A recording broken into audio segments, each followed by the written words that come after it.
በስመ አብ ወወልድ ወመንፈስ ቅዱስ አሐዱ አምላክ አሜን። በስመ አብ ወወልድ ወመንፈስ ቅዱስ አሐዱ አምላክ አሜን። በስመ አብ ወወልድ ወመንፈስ ቅዱስ አሐዱ አምላክ አሜን።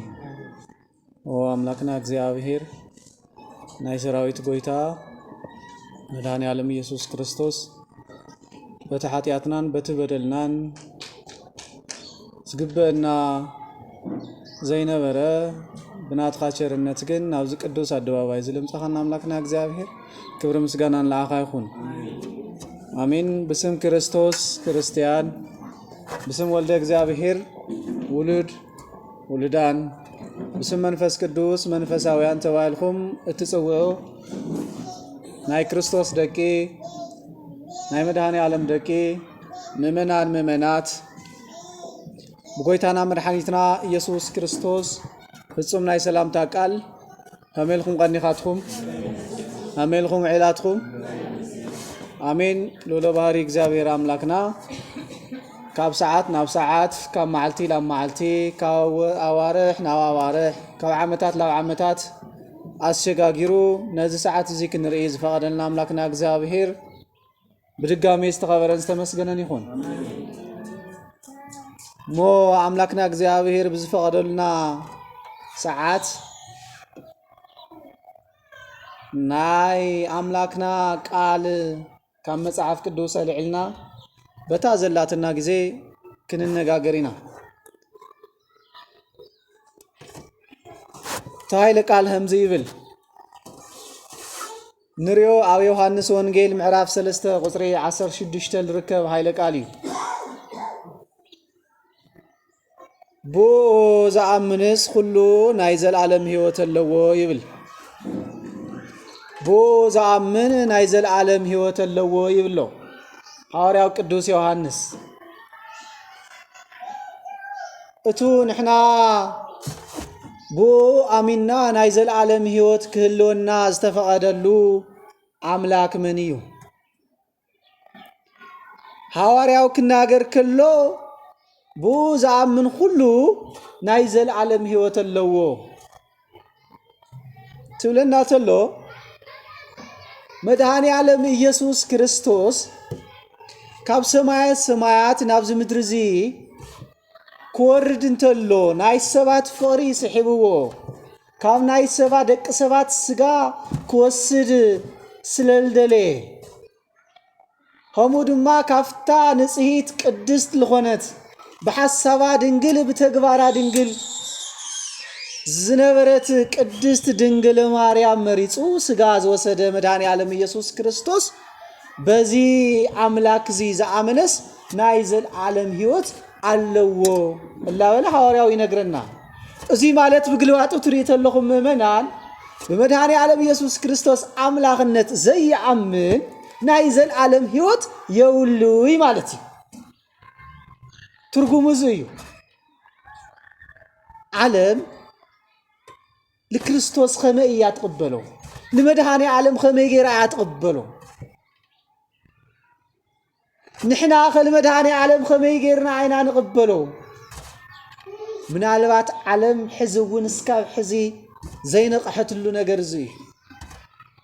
ክርስቶስ ገና መሲህ ክመጽእ ኢሎም ልጽበዩ ኣለው እዮም። ገና ኣብ እስራኤል ተኸይድኩም እስራኤላውያን ኩሎም ኣይኾኒ ለክርስቶስ ተቀቢሎምዎ። ገና ለአና መሲህ ኮይኑ ከድሕንና ዝኽእል ገና ክመጽእ ኢሎም ይጽበለው እዮም። ሕዚ ለገና ኣይመጸ እዮም ንብሉ። ለአና ግን እቱ ለአየ ለአኻትኹሚ ካብ ናይ ዲያብሎስ እስራት ነፃ ለውፀና መድኃኔ ዓለም ኢየሱስ ግን መጺኡስ ተወሊዱስ ኣብ ዓለም እዚ ተመላሊሱስ ኣብ ቀራንዮ ተሰቂሉ እውን ኣድሕንና። ሐዋርያው ትናገር ተሎ እንደገና በዛ አምላክ እዚ ዝኣመነ ኩሉስ ናይ ዘለዓለም ህይወት ኣለዎ እዩሞ ደስ ይበሎ። ስለዚህ ንሕና በአምላክና እግዚአብሔር አምላክነት ብምእማንና ደስ ክብለና ይግባእ። ደስ ክብለና ጥራሕ ይኾነይ ንዓለም እውን ክንሰብኽ ይግባእ። ዓለም نز أملاك زي جنا أي فلت الطويل الله حزون أفلتات مركزا حزون أهفتات مركزا حزون أبتم كحتات ورسا مدعني علم يسوع كريستوس من مخانو ليتردع علم الله سلزي نايزو أملاك النت بحري زلو يسوع كريستوس نايدك سوات سجا لبيسو زدحننا مخانو ناتنا ناي كريستيان يكون قدنا علم ردع نتوم أحزاب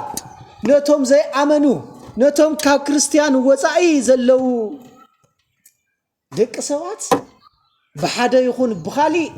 ناتنا تجوار يكون أملاكنا እግዚአብሔር እንደገና ታይልና حدق الكيدان أتيلنا أيو دسلوك الكيدان ناي هيوت جزا كورس خلق الكيدان زك الكيدان እንደገና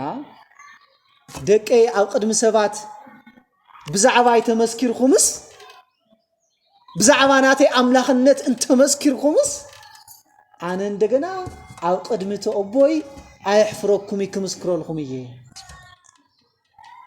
أزك على زي حزنا لعالم سلا ناي كريستوس أملاكنت كنسبخ كنناجر يقبا حواريون دغنا تايبله بو زعمن كل ناي زل عالم هيوت الله لمن تاينا جن بكريستوس امين ناس ناي زل عالم هيوت انركب حدا كلاتنا ابز عالم زلو فطرت كله حاتيات سلل سرحه بزي كامل بزيكا مدهاني عالم يسوع كريستوس عاوز عالم زلو كله حاتات صريحي ازيك بحالتلو لابن ميتاتين قدس دنگل ماريام كنختلنا عندنا انت تعبسو زبحال زيبلا نصهيتيا اما بيتاتين همانا سبت خونن بي جن اتو نايت انت تعبسو زبحال ناي ادم حاتيات جن ايورساي هموس للخونت لا مدحاني على يسوع كريستوس على السماوات خوينو لا مدري تملكتلوت حنت نصهيت قدس لخونت عدو رأي ساندغنا ميتاتين قدس دنگل ماريام خونت رخبا بزي كازيون خالوت كلنا حاتيات سلل سرحنا بمخنيات عدام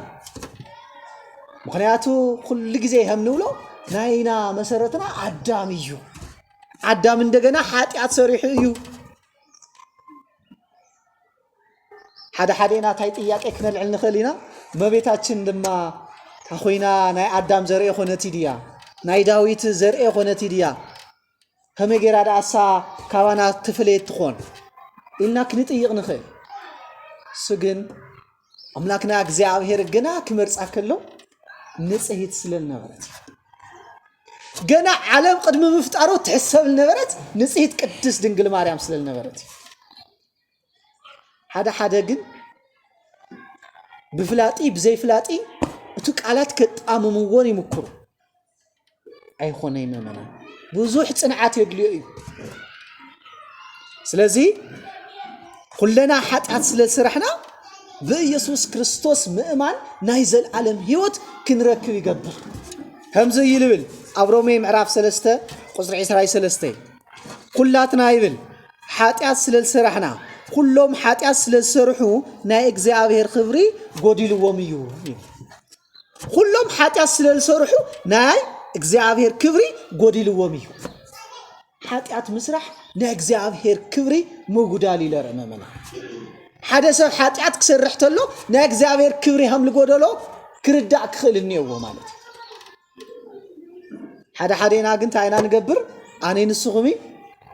بكريستوس طرح سلال عملنا افتو دقن قورم نقرات كلهم حاتيات ود حاتيات زي ملكوتنا يمثلنا وين دقنا اكزابير زي يرئي خورو خمزة قدللنا عين الردعي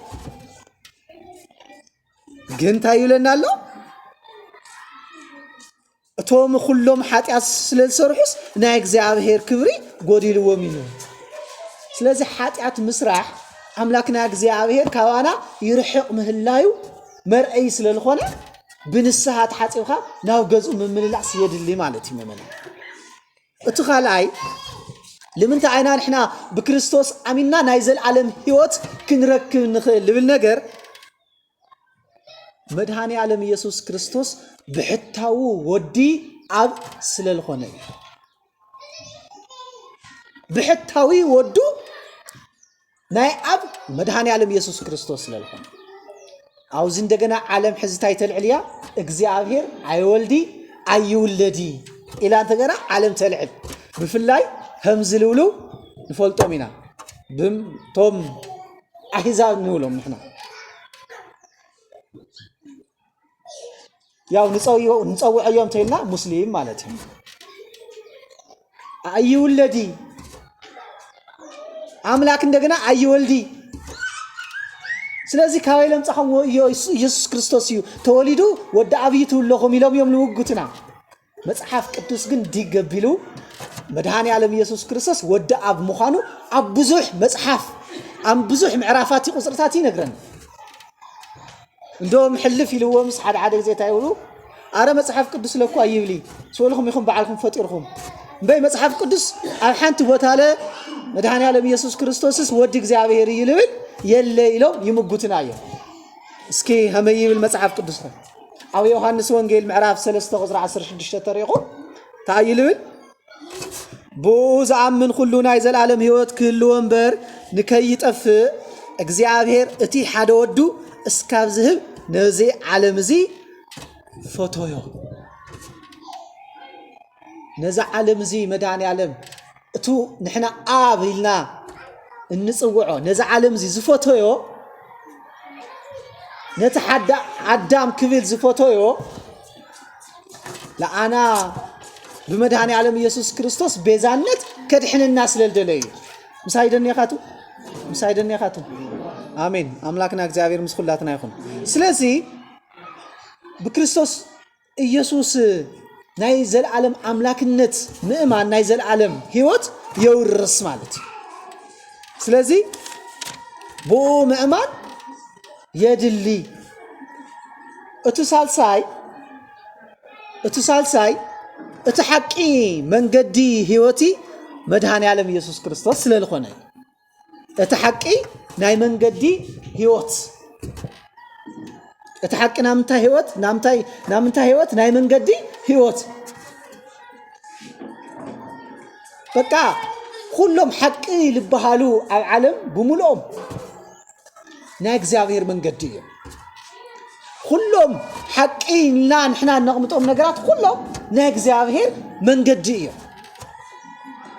በዚ ምኽንያት ድማ እቲ ሐቂ መንገዲ አነ ይብል መንገድን ሐቅን ህይወትን እየ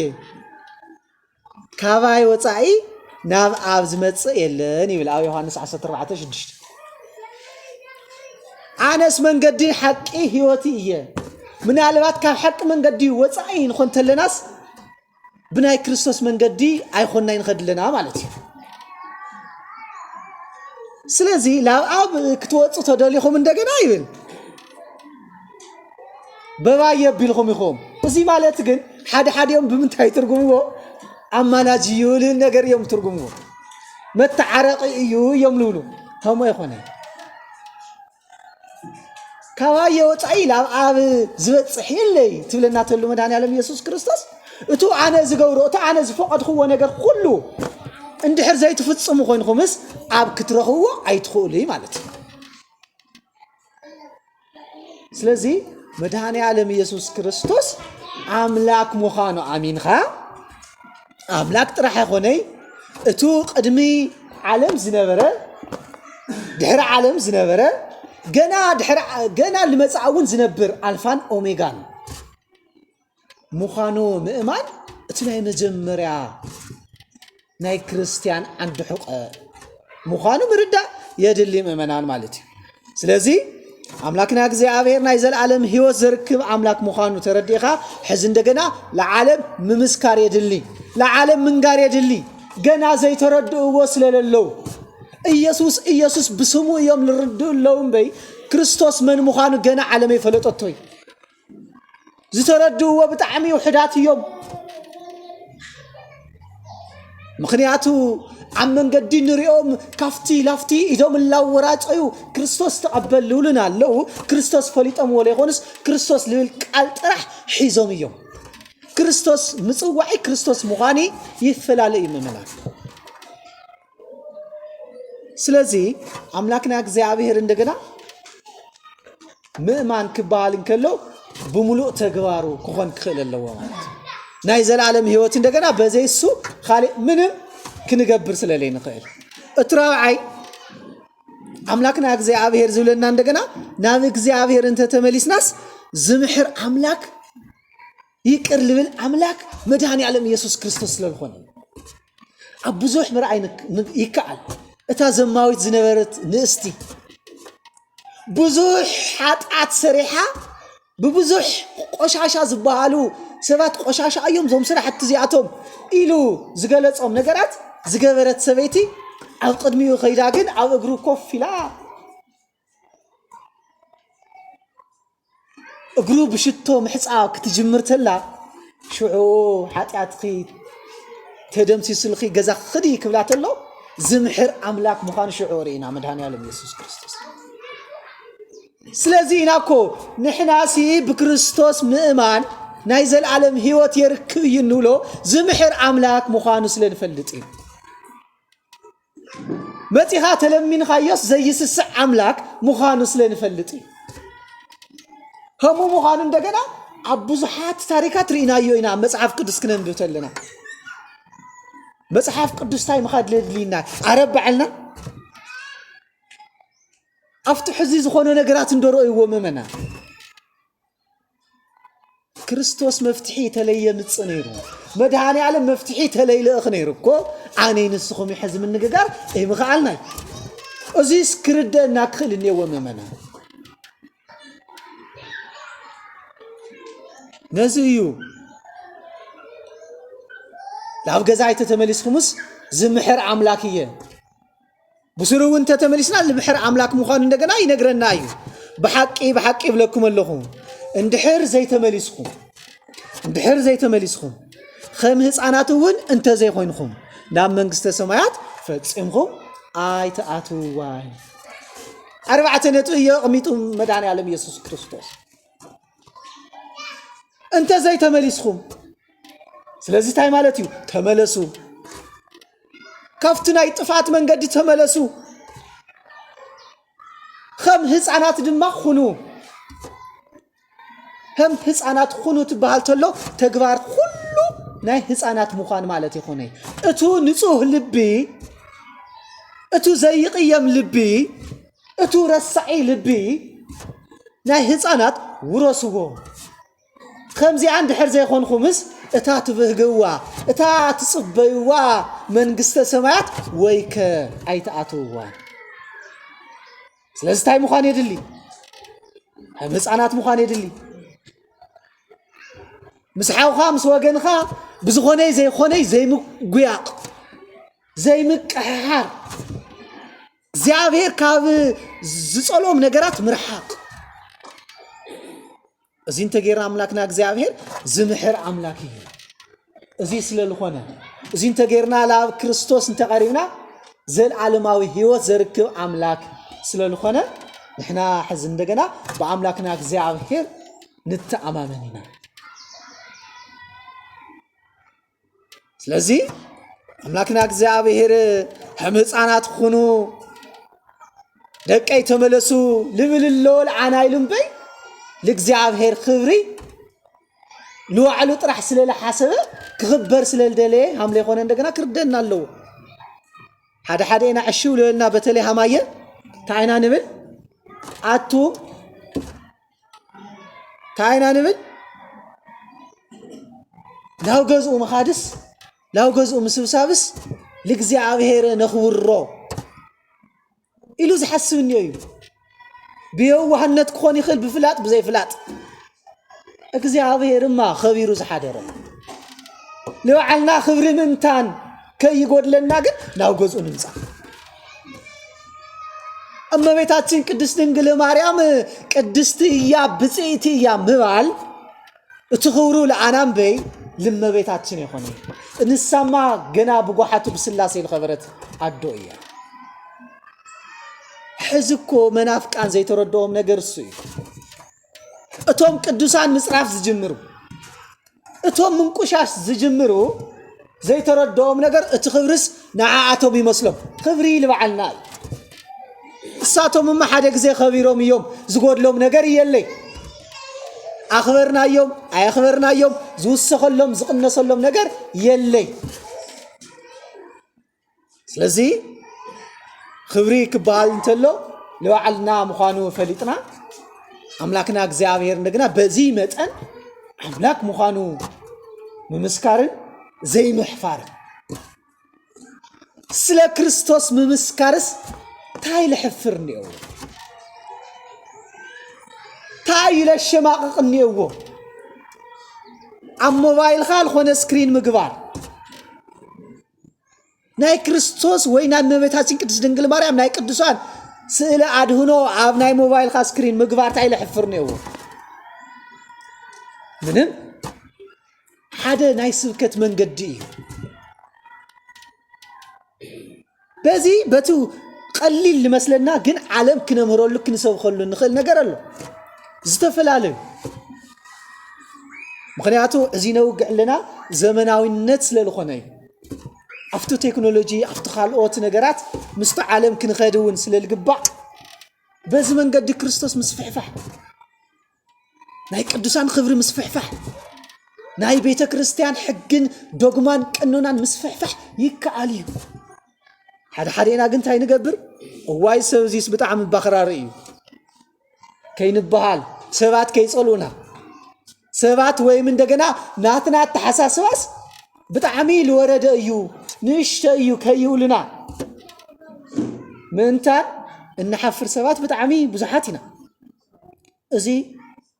ኣብ ቅድሚ እግዚአብሔር የጠይቐና ፈተናይ ፀላእናይ ታይልና ዓንቱ ሃምልወልኽዎ ኣብ ቅድሚ ሰብ ተመስኪርኩም ለይሲ ኣነ እንደገና ኣብ ቅድሚ ኣቦይ ክምስክረልኩም እየ ማዕዘይ ክምስክረልና ምስኸድና ልክዕ ኣብዚኣ ንገብራ ነገር ኩላ ኣብ ኣትፀንሐና ገዛ ናይ ሰማይ ገዛ ልስራሕ ኣብዚ መድሬት ኮይንካ እዩ ገዛኻ ቪላ ክትገብራ ገዛኻ ዲግዲጋ ክትገብራ ገዛኻ ብሎኬት ክትገብራ ወይ ካሊእ ፕላስ 2 ፕላስ 3 ክትገብራ ኣብ ሰማይ ተደሊኻ መሰረታ እዚኣ እያ ጽቡቕ ተገይርካያ ጽቡቕ ትጸንሐካ እያ ሕማቕ ተገይርካያ እንደገና ሕማቕ ትጸንሐካ እያ እግዚአብሔር ብጣዕሚ ድንቅ ካብ ዝኾነሉ ነገር ኩሉ ግዜ ነፃ ፍቃድ ልበሃል እዩ ንሰባት ሂውና ነፃ ፍቃድ አዳም እኮ ተባሃለ ታይዲው አውዝኒ አትቃጽ እዚኣ ከይትበልዕ ካውዚ ግን ሁሉ ብላዕ እዚ ኮ ነፃ ፍቃድ እዩ እዚኣ ተገይርካ ግን ናሞት ሞት ክትሞት ኢኻ እዚኣ ናየይ ናይኻይ ዝትርጉም የል ነግረኩም ኣለኹ ናየይ ናይኻይ አምላክነቲ ፍጡሪ ሙኻና ተረድ ስለዚህ ካዚያ ከይትበልዕ ሕጊ እዩ ሕጊ ምጥሓስ ኣይከኣል እዛ ፀበለስ አምላክና እግዚአብሔር ለቅረባ ጎይታና ስሱዕ ስለልኾነ ይኾነ ኣይትብላዕ ኢልዎ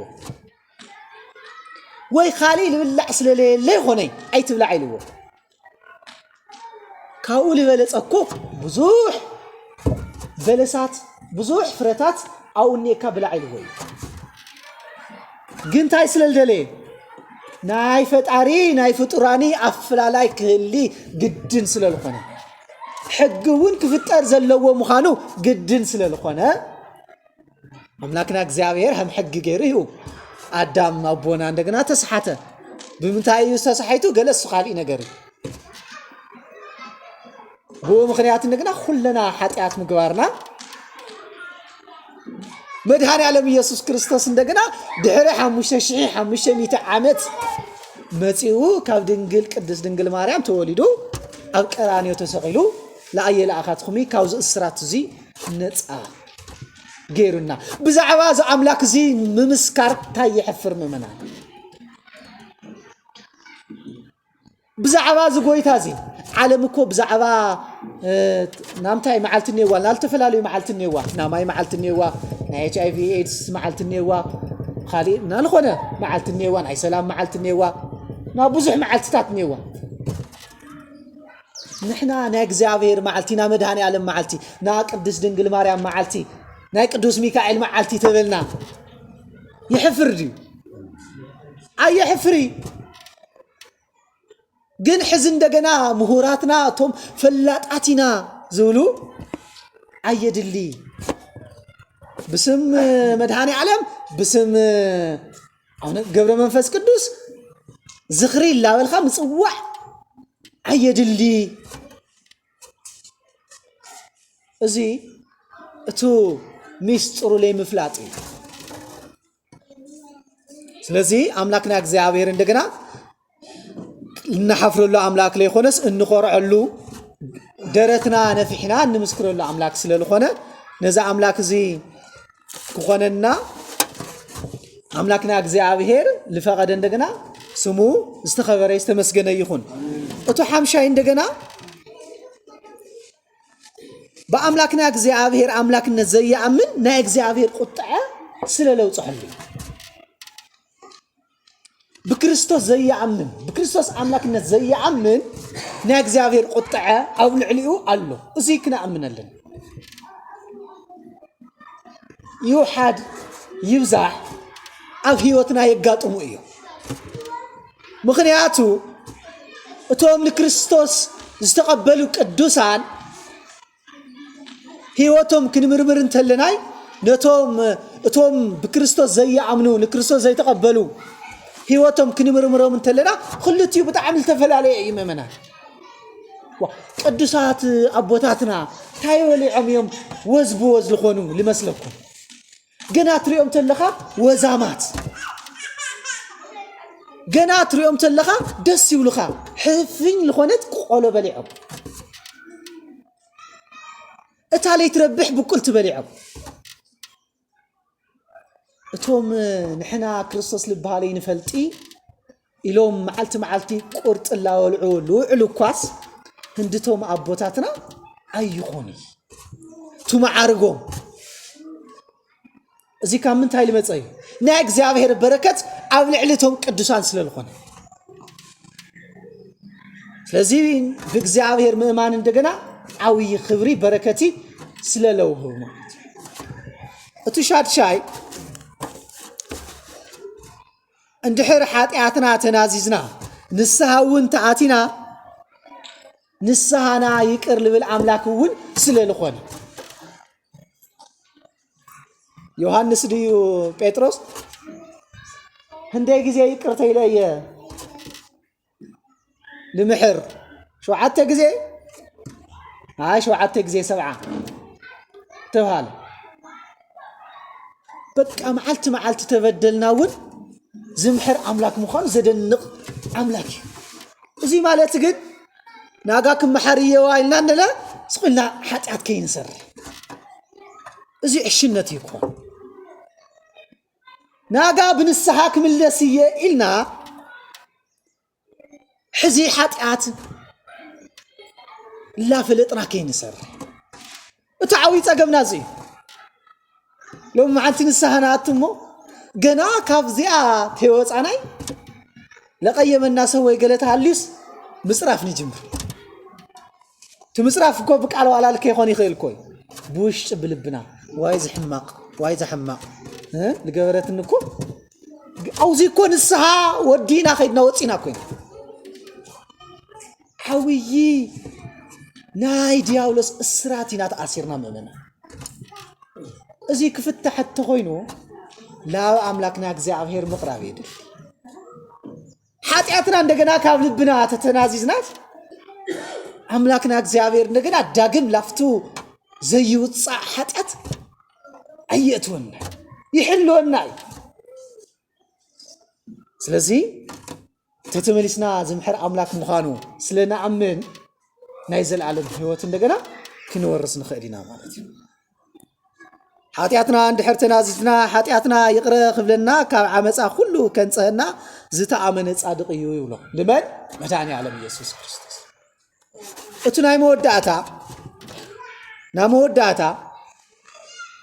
دمصون تسمعنا ناي كريستوس دمصي مسمع زمحر املاك ود سلالخون أو يوحنس رأي معرف 3 قصر 10 همزي يبل دمس إنه عبدك تطويل كونكو حكوحية لب بلو ممنها إنه عبدك تطويل كونكو حكوحية عبدك من عبدك عف لبنا